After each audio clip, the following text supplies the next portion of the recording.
so much misinformation that's out there, and you get trapped going down a rabbit hole with people, not necessarily just media per se, but everybody that's within your circle. You start hearing a bunch of chatter, and you form your opinions based on what you're hearing. And a little bit to do with what you hope to hear. US man Tony Green was sceptical that the threat of COVID-19 was real, even boasting the pandemic was a scamdemic. Then he hosted a small family gathering in June where his loved ones became sick, with 2 members even dying. The Texas-based Donald Trump supporter wrote about the family tragedy in an honest blog after his father-in-law and his father-in-law's mother fell victim to the coronavirus. Mr. Green admits he fell into a conspiracy trap from radical and rowdy cult followers online.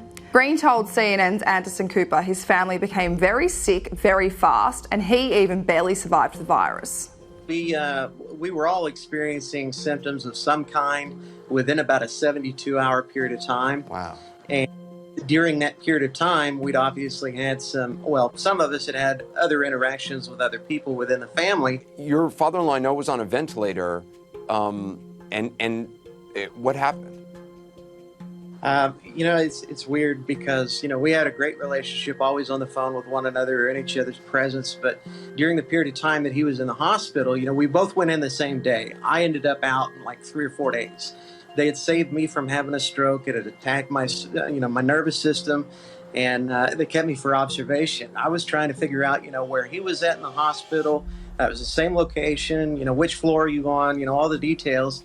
And we just communicate back and forth, and he just seemed like he was gaining his energy. He was positive, looking forward to going home. But he's joking around with me on the phone at 1 o'clock on this Sunday afternoon, and by 5 or 6 o'clock that afternoon, he was on a ventilator. I mean, it was completely just blindsided.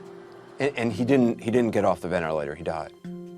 No, that's right. He also told CNN's Anderson Cooper that he feels a great sense of guilt over their deaths.